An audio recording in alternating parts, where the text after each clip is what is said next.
Таджикистане заработал закон об уголовном наказании за передачу сим-карт. За передачу сим-карт от владельца третьим лицам в Таджикистане грозит крупный штраф или несколько лет в тюрьмы.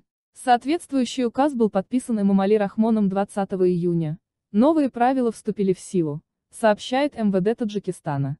Согласно новому закону, при передаче сим-карты в чужие руки при отсутствии признаков преступления на нарушителя будет наложен штраф в размере от 100 до 200 ЭПР, показатель для расчетов, в настоящее время составляет 55 самани РЭТ, или до 11 тысяч самани. При перерасчете это более 72 тысяч рублей или $1000 США. Если нарушитель является должностным лицом, то штраф составит от 400 до 600 ЭПР, до 33 тысяч самани, более 216 тысяч рублей, $3300.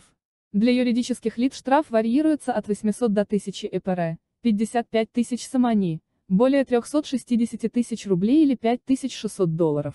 В случае повторного нарушения повторно будет применен штраф в размере от 600 до 800 показателей для расчетов или наказания в виде ограничения свободы сроком до 2 лет. Если же сим-карту использовали для террористического или экстремистского преступления, то на владельца, передавшего сим-карту, будет наложен штраф от 500 до 1000 ЭПР. По решению суда преступника может ждать и реальный срок, от 2 до 3 лет тюрьмы.